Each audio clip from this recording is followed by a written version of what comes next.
解说员预测世界杯决赛结果为平局，于是失了业。而他摇身一变，再次出山，竟成了超人问题专家。主持人听着他头头是道的分析，已经入了迷。他说，近来怪物袭击事件比以前更加频繁。据俺估计，以后将会越来越频繁。现在已知的公开身份超人有3位，但俺认为世界上的超人应该不止这3位。这是近年所有怪兽出没事件的地标图，仅靠3位超人是不可能全部摆平的。主持人问：“您是说有很多隐姓埋名的超人吗？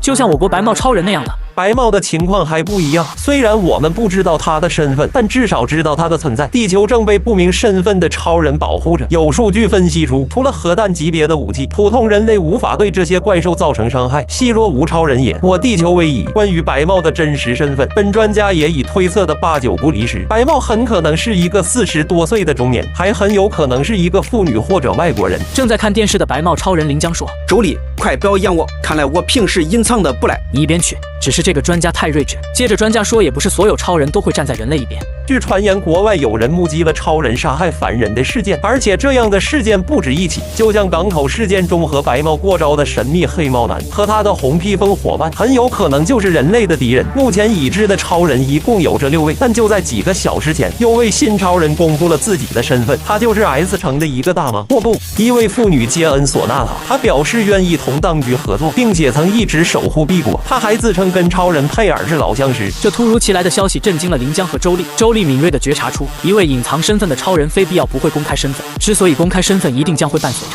无法掩盖公众视野的大动作。看完节目，林江说想去找上次的老者把奖杯拿回来。林江能感觉到那个老头是一个货真价实的超人。今天在学校，林江听着同学谈论着白帽超人、番茄超人还有女超人佩尔，突然有一瞬他仰望天空，因为他心里一直有一个疑问：我到底是谁？我存在的意义是什么？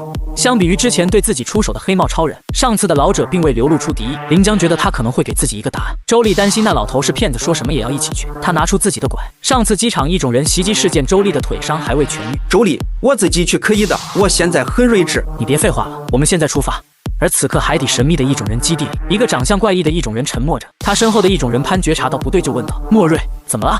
蝙蝠人格拉福遇害了，周围的异种人皆被震惊。这个自作主张的蠢蝙蝠，本来只需要寻到奥皮的尸体就行，他肯定是擅自跟超人交手了。不用管蝙蝠了，我感应到对我们最大阻碍的人是谁了，他就是白帽超人。为了来到这座车站，他们已经辗转反侧，2小时地铁，徒步郊游，倒3趟公交，徒步郊游，终于那辆梦中的公交到站。一路上的风景却越来越原始，终于下了车，又徒步郊游，2小时后终于看见习武馆的指示牌，往前走又是徒步郊游。林江，你是个超人呀，你不知道搭把手吗？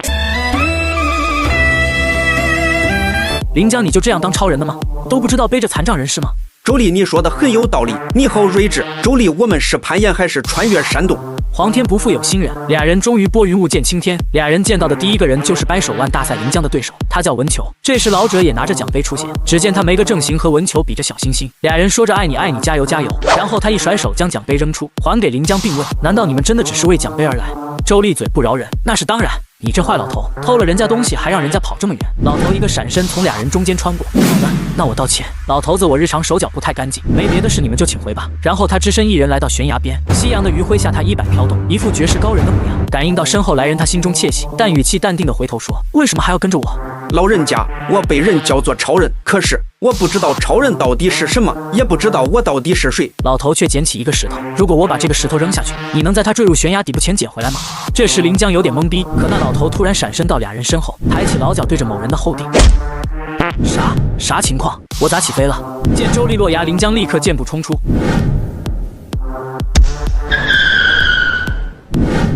半足双手插入岩壁，借力2次加速。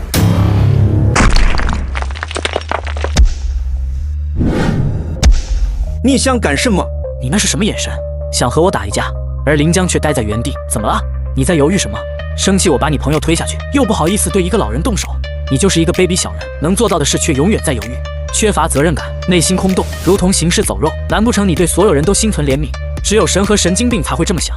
以后不要让我看到你那种软弱的姿态。还有，没我的同意，你俩休得离开这里半步。单纯的林江哪里见过高人训话，一脸懵呆呆愣在原地。哎呀，周丽，你咋吐洗衣粉了？哎呀，周丽，你咋没有呼吸了？这时老头装起的杯仿佛被按了暂停键，于是2位超人齐心协力救治一名平民。老爷爷，你是超人，一定要控制力道，可不敢使大劲儿。老夫自有分寸，倒是你这混小子，你再按下去他的腿就被你按断了。少年再也不想和超人做朋友了。超人临江每个月提前15天就会吃光少年家最后1粒米，自己瘸了腿还要陪超人上山寻访高人。途经独木桥，超人也不说停下来背着自己，好不容易见到高人，自己却被怪老头一脚踹下山崖，看自己彻底晕厥。一老一少2个超人对自己慌忙抢救，只叹那超人手劲儿太大，自己遭受2双魔爪，于是被生生疼醒。文球看自己醒来，还给自己拿来练武服。周丽无力地说：“叔叔，你在逗我？你看我这个样子适合学武术吗？”好在文球还有点情商，问他：“你看起来怎么心情有点不好啊？”我实在是一句话都不想说，没事有啥就跟叔叔说，叔叔最有耐心。可周丽连1秒钟都没憋住，叽叽喳喳开始讲述2个恶魔对自己的罪行。文球后悔万分，救救我，救救我！谁来把这絮絮叨叨的娃领走？而此时2位超人却在后山。白帽小子，我问你几个问题，如果不老实回答，你会死在我手里。不过在我问问题之前，我想确定一件事，疼不疼？我问你疼不疼？你到底疼还是不疼？回答我，疼不疼？不疼。老头听后有些吃惊，又对临江细细观察，对方竟然没有一丝伤口。那么你流过血吗？超人临江也愣住了，他从未想过这些问题，自己战斗这么久，好像没有，从没流过血。那你有没有体力不支的时候？他好睿智啊，他问的问题好深奥，我为什么从来没想过？临江脑中闪过无数画面，可还是弄不清什么是体力不支。那我换个问题，如果咱俩打上整整1年，你觉得你能做到吗？应该可以吧，不过会感觉无聊。老头怔住了，这小子似乎拥有无限的体能，不过他立刻想明白了原因。接下来他开始给临江解惑。所谓超人，便是拥有未知力量的人，这种力量有很多种叫法，比如气、查克拉、能量，而我习惯称它为香。超人拥有钢铁之躯，也是因为香渗透到了体内，香的浓度和含量，每个超人也不同，香在每个超人身上呈现的方式千差万别，所以每个超人的能力技能也千奇百怪。我也是其中的一种，但是你却不一样。刚才的打斗中，我从你身上感觉不到香，就是说你没有凭借香就能和我过招，包括你之前的战斗，也都是仅靠肉体搏斗，仅靠肉体的强横就能硬汉一种人，这是别的超人不敢想的。你是一个潜力完全没有释放的无比强大的超人。可是老爷爷，我输给一种人了，而且还晕了过去。你说是机场袭击那次，我知道，我当时看了直播。难道你没有看你当时晕倒后重新站起来的录像啊？我怎么不记得我又站起来了？你重新站起来后，只一瞬间就把章鱼怪打到濒临死亡。而在我看来，那短暂的一瞬间，你释放了你的香，你因被章鱼怪击打感受到了威胁，于是你的力量被强制唤醒。但这时的你却无意识，所以当时的你并不是晕倒，而是你的身体还无法承受你真正的力量，才导致失去意识。而我的观察不会错，你当时释放出来的香，也仅仅是你的冰山一角。在那之后，战场上又突然出现了2个新的异种人，其中那个长头发的巨大家伙拥有可怕的实力，请你相信老头子的直觉，他们出现在那里，应该是感知到他们入侵地球最大的威胁了，而那个威胁就是你白帽超人临江。地球即将陷入一场生死存亡的大战，具体时间我们不得而知，所以我要尽快唤醒你沉睡的力量。走，我们先回去吃重庆火锅。我叫周丽，我有写日记的习惯，我要记录下我的悲惨遭遇。我仿佛被卖到了这个鸟不拉屎的地方，这里没有一个正常人，他们天天中二的说着爱你爱你加油加油，还鼓动我一个残障人士劈柴干活。这个老头是个恶魔，他说要用针灸帮我治腿，但每次都让我倒沫子。我不知道自己是怎么活到现在的，他们还逼我一个宅男打桩练武，而每次那个恶魔老头和我的好友临江都不和我们一起练，只有到饭点他俩才会回来，身上的衣服早已狼狈不堪。这种劳累有一个好处，我每天睡得无比香甜。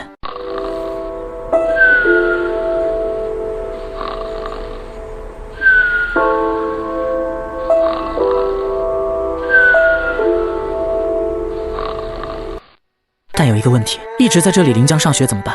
老恶魔说那就让临江从这里上学。我的智障超人朋友却说这老恶魔很睿智，说话很有道理。看来我还得继续待在这里了。我可不是超人，没有来去自如的能力。我愣神时候，老恶魔竟然从房顶露头喊我去钓鱼，我的腿差点被吓到痊愈。有没有人来帮我治治这个老家伙？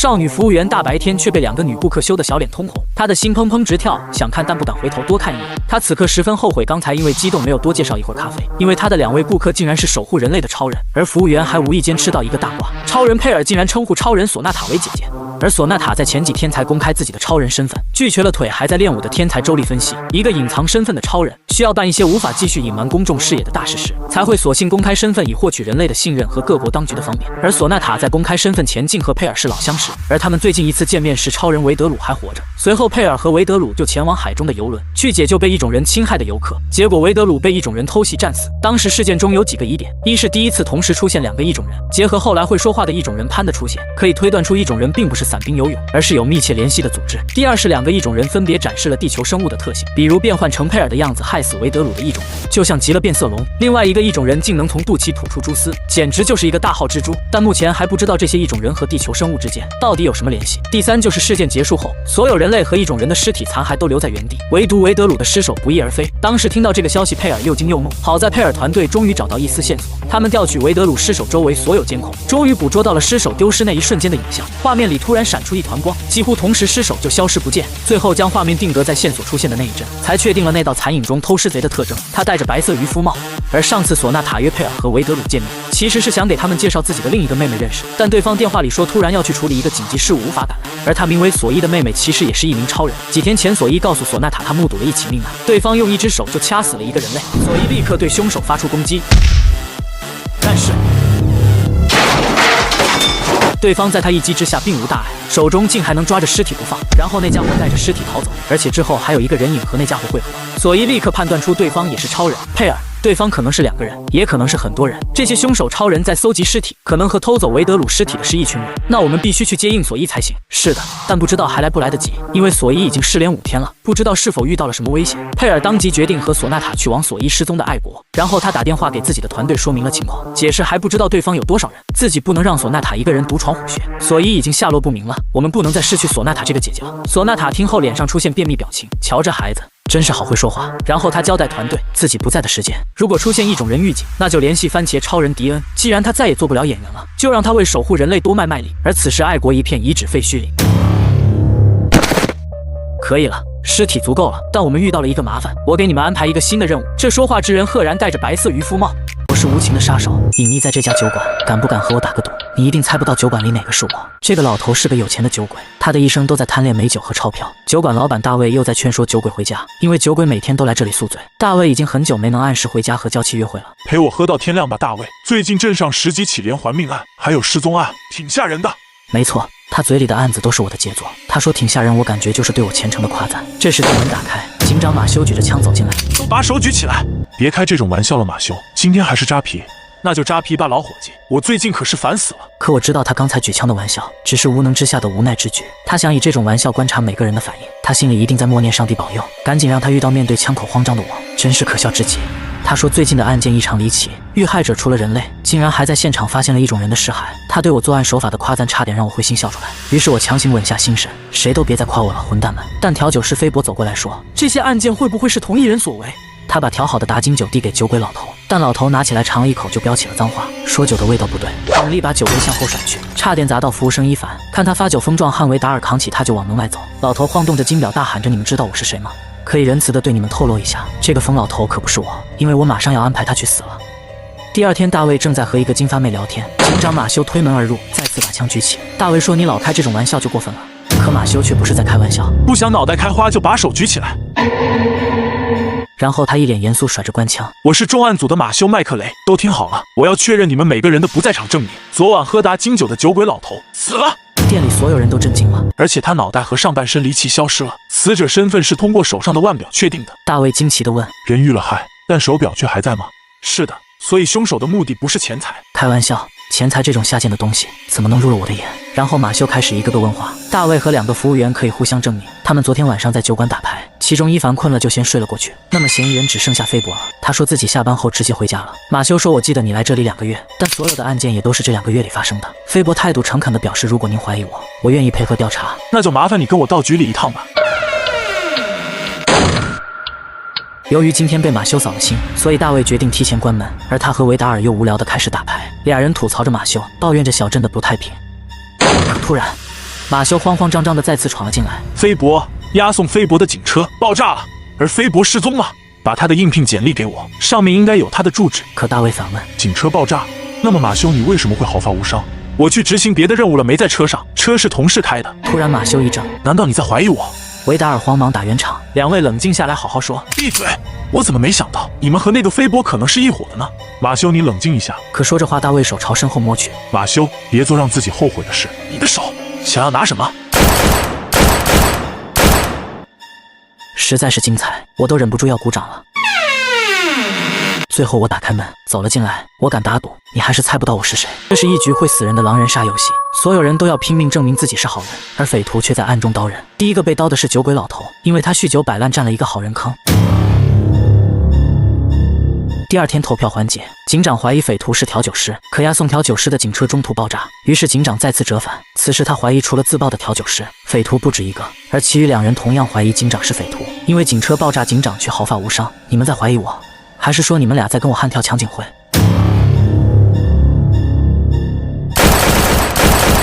枪声落下，真正的匪徒却推门走了进来。只见他头上戴着白色渔夫帽，他竟是酒馆里的服务生伊凡。此刻他蹲在枪战中幸存的酒馆老板身前，举起调酒师的头颅，大方承认所有一切都是自己做的，而且调酒师乘坐的警车爆炸也是自己所为。你这个恶魔，你为什么要滥杀无辜？伊凡脸上毫无表情说，可能是人们临死前的本能反应比较吸引我。恶魔这种词是在玷污我，请用吟游诗人来称呼我。我只是按照自己的喜好处理掉一些无用的灵魂，但同时我也会给真正有趣的灵魂赋予生机。我在创造生命，你也可以称我为创造之神。酒馆老板此刻意识到对方是一个彻头彻尾的疯子，他只求痛快点死去，可伊凡却什么都没做，转身离开。疯子，真是个疯子，恶魔，呵呵，这个一成不变的世界才是地狱。这时伊凡电话响起，电话里的内容让他震惊。我们遇到了麻烦，我给你们安排一个新任务。有一个家伙跑了，而我却不知道他怎么逃出去的，不惜代价把他给我抓回来。看来我也得开始行动了。凯罗，你乖乖待在这里。而凯罗竟是一个小女孩。不要，为什么每次都留下我自己？别淘气，你又不会打架，乖乖等着。你是大傻瓜，伊凡是大傻瓜，而伊凡却装作啥都没听见。这是一间小露天咖啡馆里，超人佩尔和索纳塔正在商议接下来的动作。索伊的线索还没有找到，而此地失踪案却在增加。这时突然异种人入侵的警报声响起，姐姐，这里不睡国，但异种人入侵，我们身为超人得管，正合我意。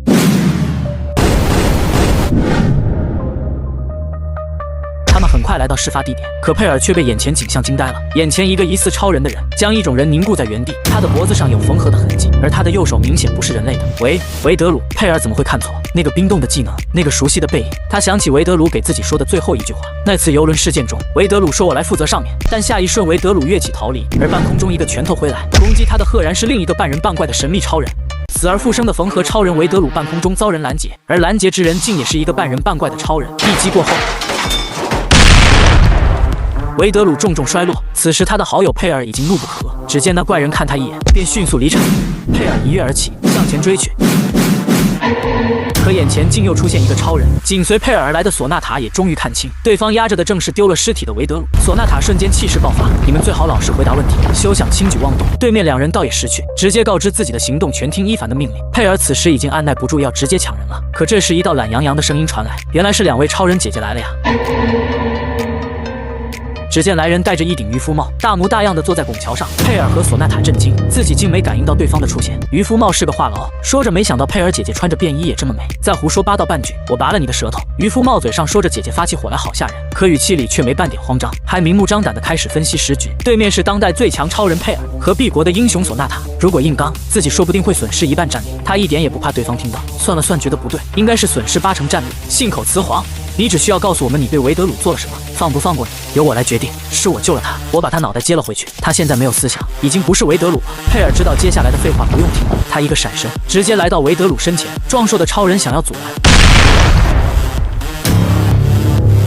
只见大汉身体一半被轰飞，然后佩尔伸手拉起维德鲁，与此同时另一个超人拳头轰到跟前，可佩尔竟纹丝未动。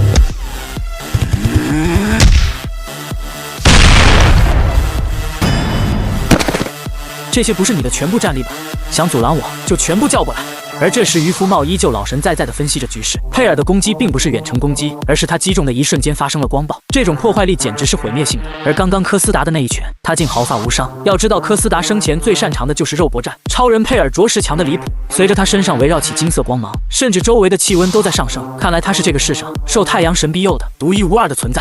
而这时一半身体损坏的科斯达重新站起，并仰天长啸，然后他竟生长出一根粗壮的尾巴。他猛然发起攻击，佩尔敏锐地发现这条尾巴上粘着毒液，是蝎子的尾巴，这应该是异种人的特征。蝎子人科斯达此时好像失去了理智，再次嘶吼，近短时间内可以和佩尔在空中对攻。渔夫帽仰头感叹，看来你是下了必死的决心啊，科斯达。然后他就要溜溜球，我不会忘记你的牺牲和忠心的。可突然空中好像乌云密布，一块巨石朝着渔夫帽直直砸落。他自诩为创造之神，随心情收割无辜的生命，还随意创造新的生命。他将超人和怪兽缝合起来，全部收作自己的兵团。即使面对当世最强2位超人，他也翘着2郎腿丝毫不惧。惧。当跟他多年的部下以卵击石，眼见就要丧命于佩尔手中时，他起身就要溜走，毫无半分怜悯。没人知道他最终的目的是什么，但却有人要对他施以颜色。他堪堪躲开巨大的石块攻击，可转眼新的巨石又轰至身前。这时他才想起战场上还有一个敌人。只见索纳塔周身巨石环绕，你把我当成透明人了吗？伊凡，是索纳塔姐姐啊，请手下留情啊，姐姐油嘴滑舌，你要抛弃手下自己逃跑吗？你误会了，我要抛弃手下不假，但我原本想趁乱带走维德鲁。那家伙现在精神极度不稳定，他没有记忆，就像一只刚出生的小鹿。是你们吓到他了，姐姐。我要弄明白他是怎么从我手里逃走的。他的新生命是我给的，我不会把他交给你们的姐姐。你有一种能力，光凭胡说八道就能让我怒气飙升。随着索纳塔发力，周身巨石颤动，刚刚落下的巨石也开始缓缓升空。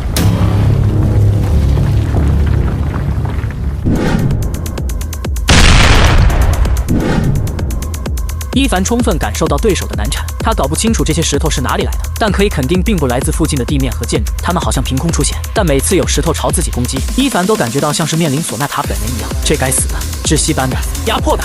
这些巨石速度跟伊凡不相上下，即使掉落，依旧穷追不舍。他们的飞行轨迹毫无规律，像是每个石块都在自由行动，如同每一个石块都有自己的灵魂。而空中的索纳塔并未操控石块，只是静静地观察着猎物。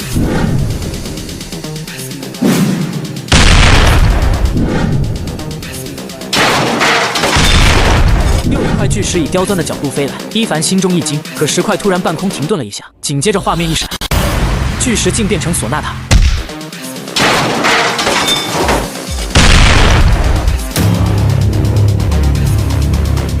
索纳塔看着留在自己身上的脚印，不禁暗暗赞叹起对手自己击中对方的一瞬间，他竟在极限状态下踢出一脚，最大限度实现了换伤。而索纳塔的拳头力道和佩尔有一拼，当时能做到如此程度的超人，着实没有几个。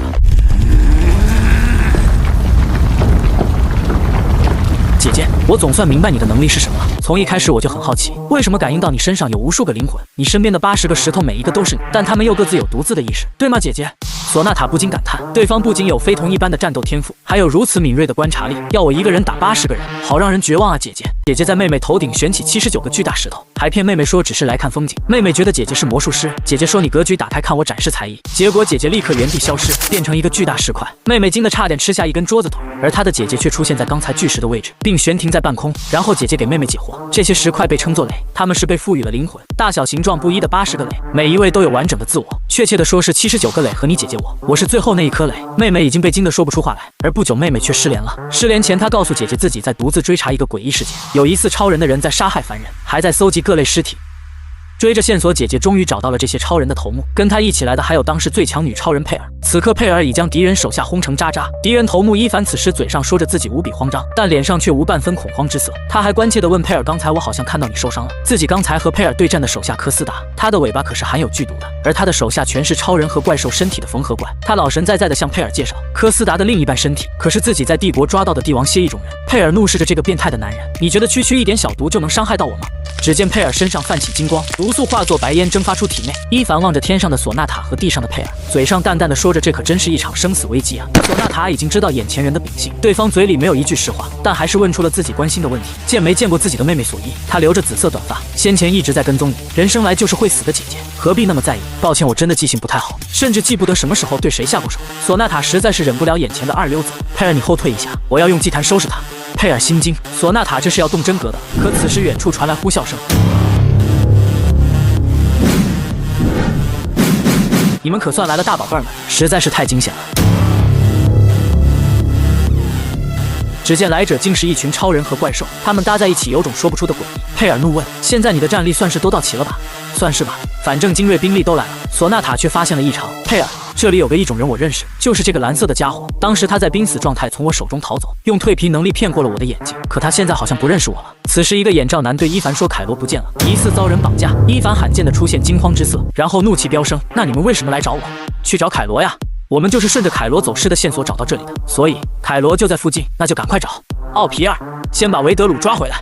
名为奥皮尔的异种人手臂鼓起，像跟橡胶手臂一样射出，直直朝着维德鲁抓来，但却被索纳塔的垒阻止。黄发超人上前一脚将垒踢飞，但他发现那个石头在他一击之下竟完好无损。索纳塔开始发飙，你们几个也太猖狂了吧！只见他周身能量四射，所有的垒变成光滑的石碑，然后以神秘的阵型排列在索纳塔周围。这时，索纳塔身后传来一声姐姐。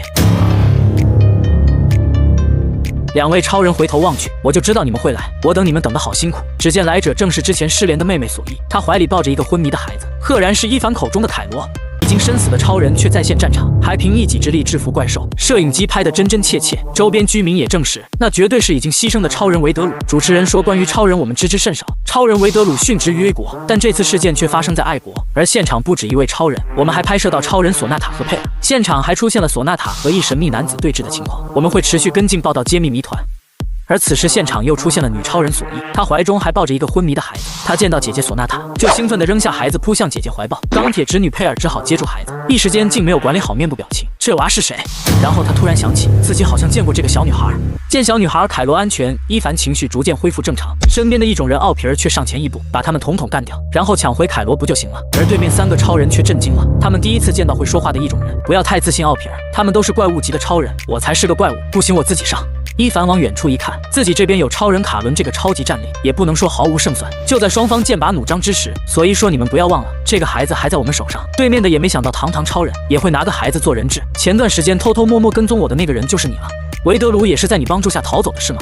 跟踪你的是我，维德鲁的事跟我无关，这个不重要了。要么把凯罗交出来，要么咱们只好开战了。而索伊却回头看向佩尔，说我们就算能把他们全部摆平，这个小镇也受不了这样的破坏。佩尔立刻明白索伊的意思，但他还有问题要搞清楚。他问伊凡，他救活的那些家伙是不是都会成为任他摆布的棋子？伊凡也挺坦然，告诉佩尔自己拯救的生命如同被牢笼禁锢，永远不能违背自己的命令。但除此之外，他们还是保持着自我意识，只不过这种自我不再是过去的自己，而变成了一个全新的人。但维德鲁却不知在哪个环节出了错，他不知如何摆脱了伊凡的束缚，不再受制于伊凡，等于说我做了活雷锋，白白送了他一条命。佩尔很果断，说目前维德鲁和孩子都在昏迷，你带走孩子，我带走维德鲁，倒也只好这样了。卡伦在伊凡授意下将维德鲁抛出，佩尔也信守承诺。你们身为超人竟然欺负一个孩子，别胡扯！我只是抱着他跑了一会儿，他就晕了。最后索纳塔对伊凡说，如果你给人生命的能力是用无辜人生命换来的，我一定不会放过你。伊凡却笑了，无辜的生命几个字在他听来真的是最好笑的笑话。那我就先谢谢你今天放过我了，咱们后会有期。